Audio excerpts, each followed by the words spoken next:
Então, só um aviso aqui para quem está assistindo a gravação, que se a pessoa não está participando das aulas online e quer ser notificado de novos vídeos, ela se inscreve lá no canal do YouTube, onde os vídeos onde a gente está fazendo upload dos vídeos, tá? Então, vamos voltar aqui. Algumas pessoas tiveram dificuldades com o problema proposto 3. Vou compartilhar aqui a minha tela para a gente ler juntos esse problema proposto 3.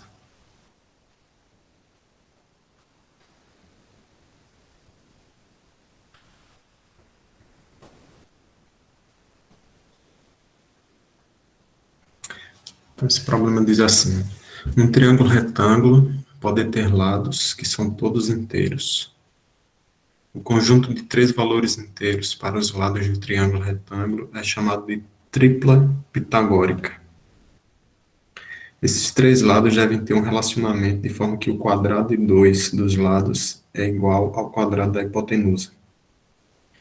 Encontre todas as triplas para lado 1, lado 2 e hipotenusa, todos menores que 500. Uma tripla desse conjunto, por exemplo, é 3, 4, 5.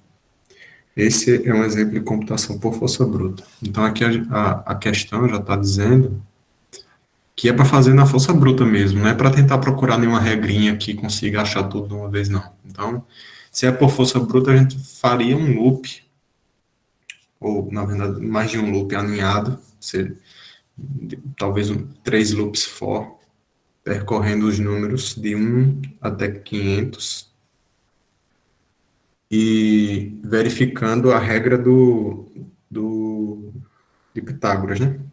Verificando se o quadrado de um dos números é igual à soma dos quadrados dos outros três números. Aí, sempre que você for encontrando essa sequência, você imprime os valores. Então, por força bruta, seria essa a regra.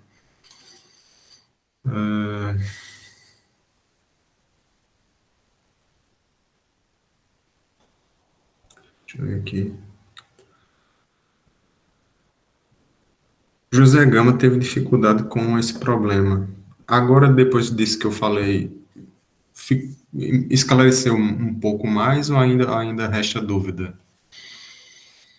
Esclareceu. Paulo Silva, ficou mais claro agora?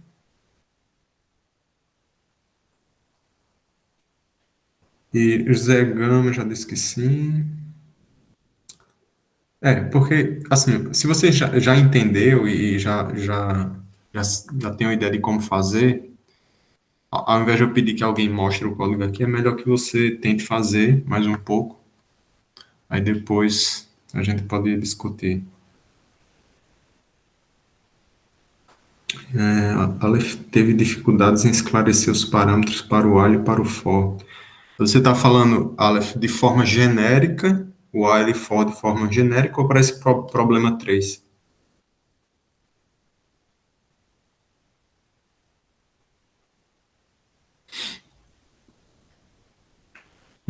Na forma genérica. Então, eu vou abrir aqui um código para a gente revisar um pouco do for e do while.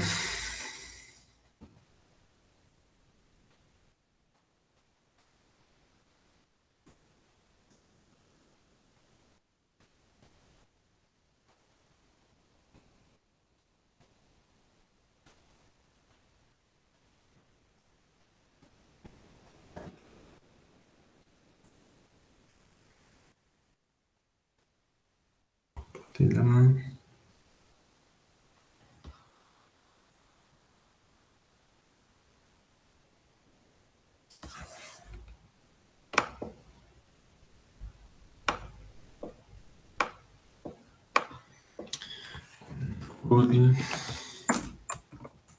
E aí eu.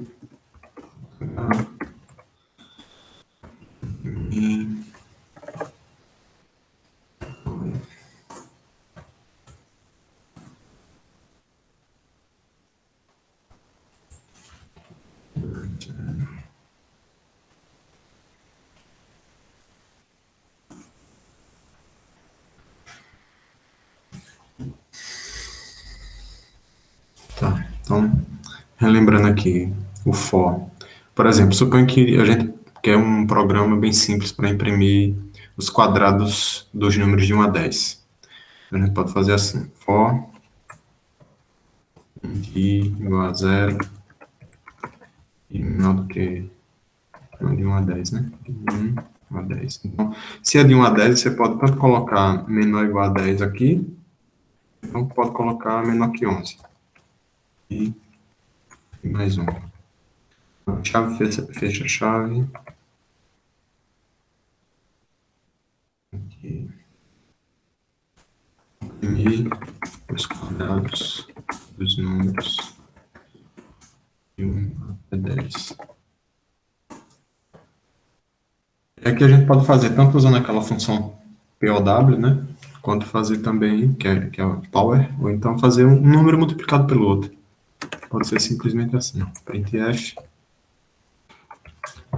o número que será retornado é um número inteiro decimal, então porcentagem d, i vezes i, que aí é ao quadrado, né? Aí, para entender aqui o for, né? O for, ele tem três grupos, quer dizer, tem três parâmetros principais, né? Ó, cada ponto e vírgula aqui, ele está separando os parâmetros, né? Então, o primeiro, ponto e vírgula. Segundo parâmetro, ponto e vírgula. Terceiro parâmetro. O primeiro parâmetro é o início do for, de onde até onde ele vai. Quer dizer, de onde não, né? De onde começa, o primeiro valor. O segundo parâmetro é o último valor, vai dizer até onde ele vai. E o terceiro parâmetro é a regra de incremento. Tá?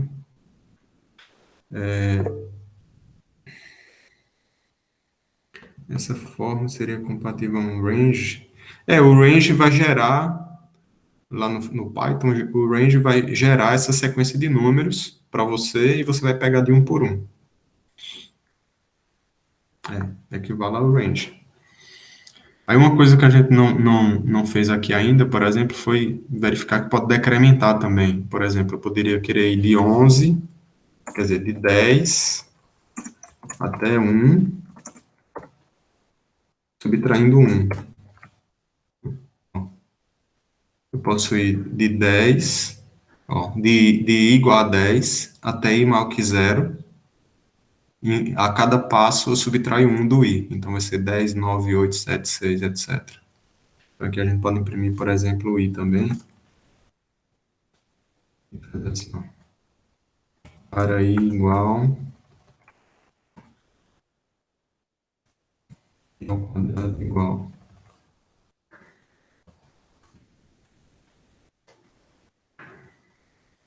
E deixa eu colocar aqui um barra n.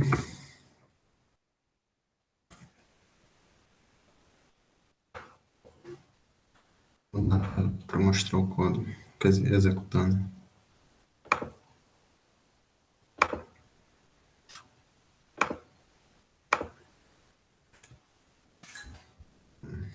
SVC, 2 de maio. Só.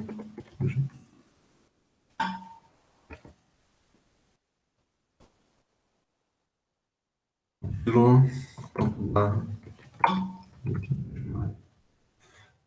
O i, ó, para i igual a 10, i ao quadrado é 100. Para i igual a 9, i ao quadrado é 81. Para i igual a 8, 64. Então aqui é o decremento, né? Que a gente não tinha feito ainda nenhum exemplo com decremento.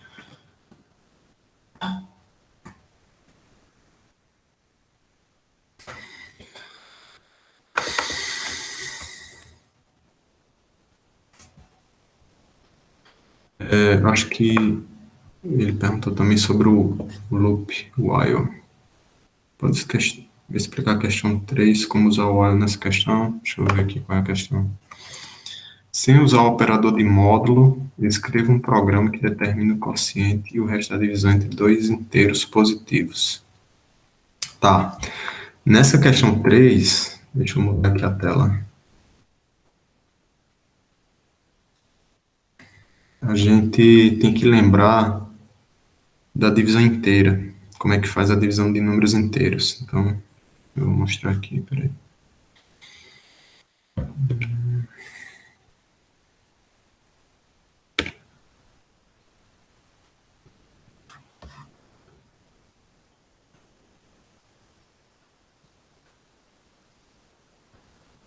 Aqui, ó.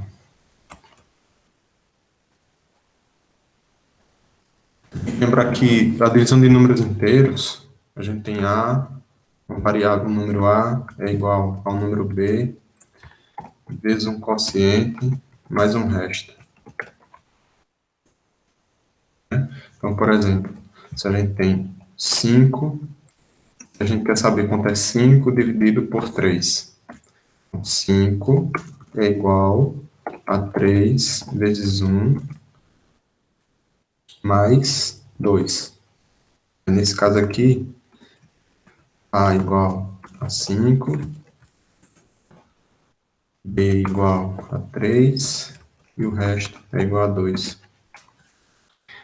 Esse aqui é um tema muito explorado em FMCC2. Lá em FMCC2 a gente estuda bastante essas divisões inteiras e como é que calcula. Então, se a gente quer saber, sem usar o operador de módulo, escrever um programa que determina o quociente e o resto da divisão entre os dois inteiros positivos, existem alguns algoritmos que fazem isso, né? Eu acho que algumas pessoas mencionaram aqui, peraí. Alguém mencionou a lei de Euler. E tem, se eu não me engano, o algoritmo de Euclides para fazer isso.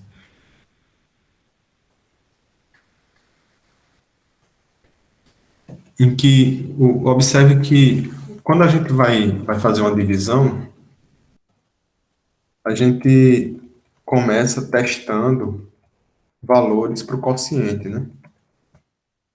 Começa testando valores para o quociente. Nesse caso desse exemplo 5 por 3, o primeiro valor que a gente deixou, que foi o número 1, já deu certo. Mas, por exemplo, se fosse, deixa eu ver, 7 dividido por 2. A gente já sabe que 7 é igual a 2 vezes 3 mais 1. Mas um programa, ele não vai. Num programa, a gente já vai saber aqui que a resposta é 3, né? A não ser que, né? Aí, assim, tem várias maneiras de fazer. Uma forma é fazer uma iteração incrementando esse quociente até que o resto seja menor do que o número 2. Quer dizer, enquanto o resto for menor do que o número 2, né? Outra maneira é simplesmente a gente fazer uma divisão inteira, tipo, fazer 7, é 7 dividido por 2, né? Então, 7 dividido por 2 e trunca para inteiro. Aí 7 dividido por 2 vai dar 3,5. Aí quando você truncar para inteiro vai dar 3. Aí achou o quociente. Aí se você fizer 7 menos 2 vezes 3, você tem o resto. Vou fazer isso aqui. Essa é a forma mais fácil de fazer programando, né? Mas tem uma maneira também de fazer isso usando um algoritmo. Um algoritmo que não vai fazer esse truncamento, né? Então, vamos supor, printf. Abra aí, por favor.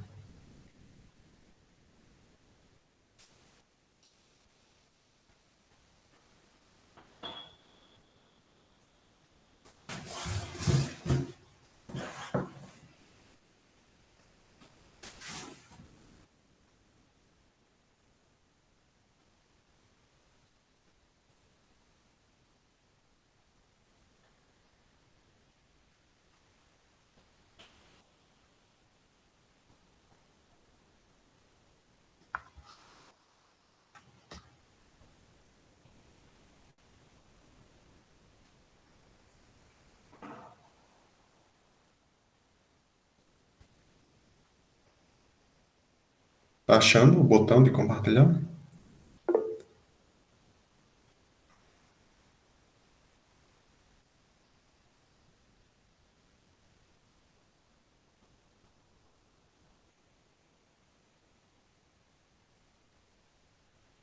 Não apareceu para mim não na tela. Deixa eu ver aqui.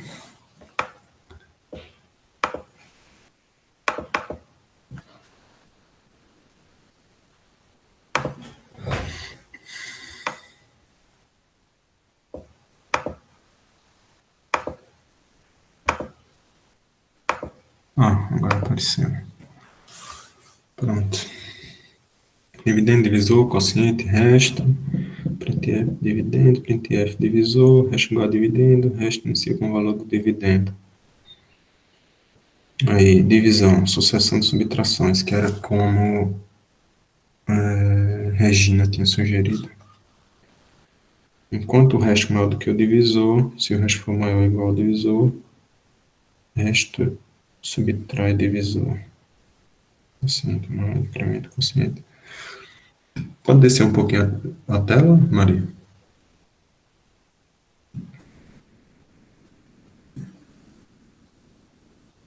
Só para ir até o fim lá no retorno zero, para a gente ver se tem mais alguma coisa, se é só isso.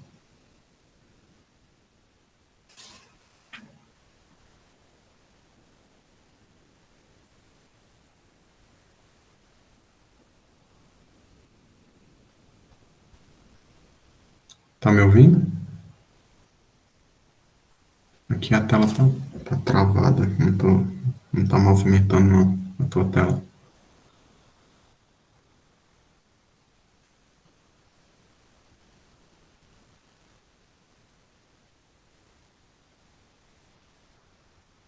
Vocês estão me ouvindo? É porque a tela dela não tá, para mim não tá se movimentando. Então, para um pouquinho a apresentação e volta de novo para ver se volta ao normal, por favor.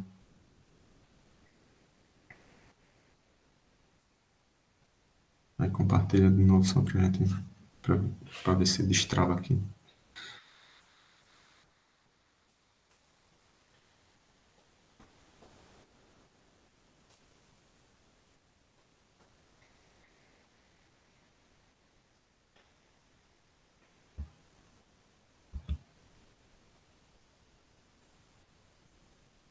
Pronto, agora sim.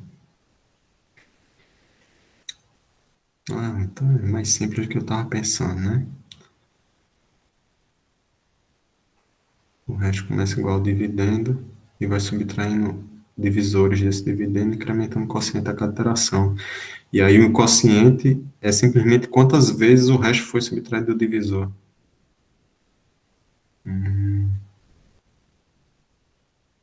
Você testou isso para números grandes? Números não muito grandes, né? Tipo, números acima de 1000.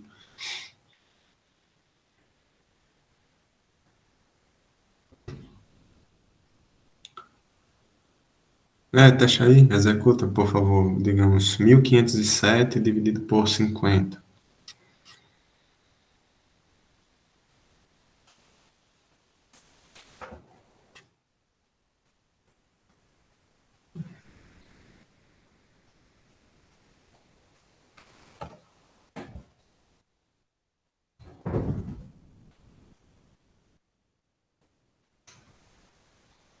Sim, coloca 1507 dividido por 50.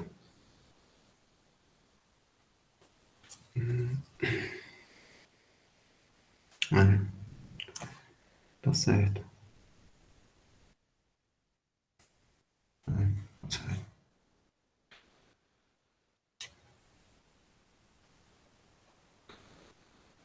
Então é isso aí. O jeito que eu estava fazendo, eu estava confundindo o algoritmo. Eu acho que eu estava usando o algoritmo de MDC ao invés de ser o algoritmo de divisão. Obrigado. Poder parar o compartilhamento. Alguém tem mais alguma dúvida?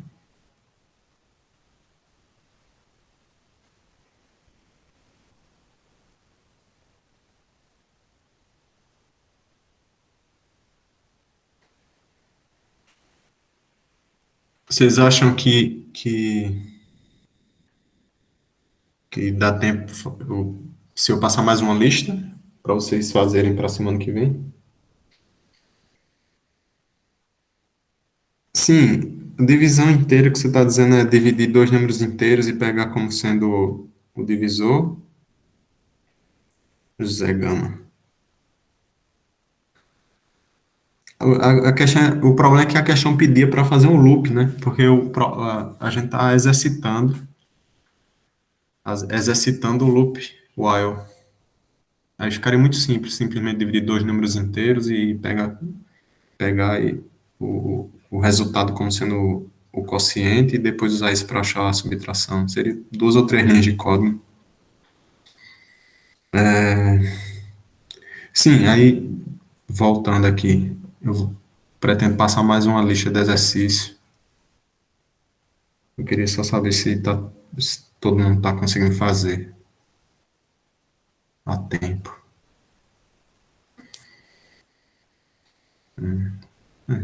Pelo menos aqui só tem sim, né? As pessoas não estão dizendo que não. Se a pessoa fica calada, aí é complicado, né? Tá.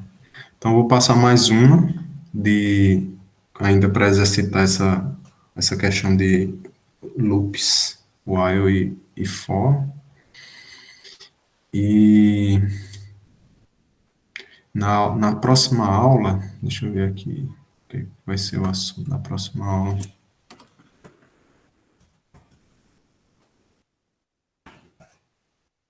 Funções.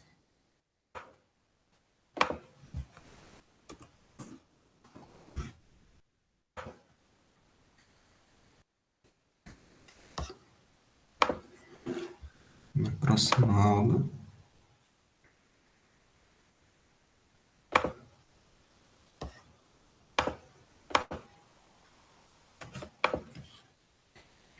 o assunto vai ser funções e arrays. Se der tempo, né? Eu não sei se vai dar tempo para falar das duas coisas, mas pelo menos está planejado falar de funções e arrays.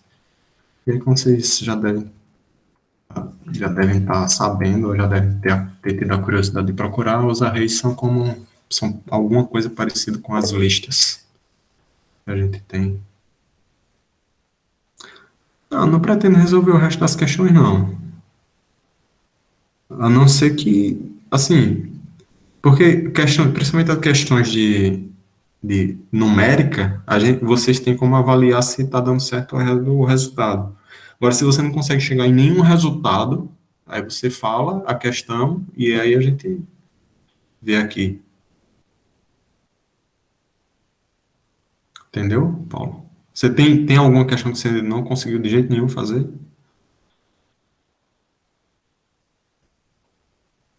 Aí na próxima a gente veria algumas questões que as pessoas tiveram problema na nova lista e começaria o assunto novo. Aí sempre vai assim, né? Na semana é uma aula com assunto novo, uma aula com discussão, uma aula com assunto novo, uma aula com discussão.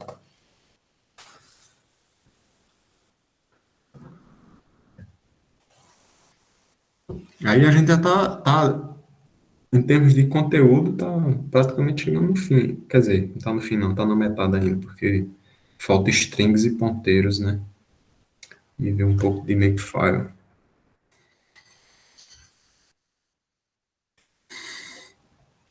Tá bom do jeito que a gente tá indo? Vocês acham que essa abordagem está sendo boa? Se depois alguém tiver alguma sugestão, pode mandar para o meu e-mail, tá? Se tiver alguma sugestão de como melhorar. E outra coisa também que eu sugiro é que vocês explorem bastante lá o uso do Slack entre si, né? Para discutir. É claro, evitando trocar código, pronto, mas discutir as ideias, né? Dos problemas de como resolver. Tá, então, até o fim do dia eu vou tentar postar um novo exercício e na semana que vem a gente vai ver um pouco de alocação de memória quando estudar ponteiros. Então, primeiro tem que estudar ponteiros para depois ver um pouco de alocação de memória, que é que é um dos poderes da linguagem, né? Da linguagem C, que diferencia ela da maioria das outras linguagens, essa capacidade de lidar com alocação dinâmica de memória. A próxima aula, eu acho que pode ser segunda-feira, deixa eu só pensar aqui. A gente pode marcar para segunda-feira de manhã, só tem que garantir Só tenho que ver na minha agenda aqui o horário, mas eu acho que segunda-feira de manhã dá para ser a próxima aula. A gente vai ver ser usado na programação de baixo nível. Usando binário? Não, a gente não vai chegar nesse ponto, não, né? Porque aqui o objetivo é uma introdução, né? Uma introdução à linguagem, para ver as coisas principais, e a partir daí as pessoas podem seguir sozinhas, lendo e procurando em livros, etc. E também para dar tempo a gente ver C++, né? Que a próxima etapa seria estudar C++. Se a gente se ater a muito detalhe da linguagem C, é muito tempo, é um curso de 1 ano praticamente, para se envolver todos os detalhes da linguagem C. Aí a gente vê nessa velocidade que a gente está vendo, o básico, e depois vai para a linguagem C++. Aí depois, se chegar pessoas suficientes no fim, estudou todas essas duas etapas, quem sabe a gente não pensa numa coisa de aprofundamento, né? Fazer mais uma nova etapa avançada, mas aí depende de como as coisas caminharem até lá e do tempo disponível, né? Que é uma coisa também que eu tenho interesse nessa parte mais aprofundada de lidar com baixo nível em C, principalmente na parte de segurança, que a gente faz, por exemplo, analisar o conteúdo da memória RAM em tempo de execução, para ver o que está lá rodando na memória RAM. Isso é uma coisa que é usada em forense, né? Computação forense. A linguagem C fornece muitas ferramentas para isso. Mas isso aí a gente, para chegar lá, tem que passar por algumas etapas mais básicas antes. Então, obrigado a todos. Se tiverem alguma sugestão, por favor, mande para o meu e-mail. E a gente se fala na semana que vem. Obrigado a todos e tchau.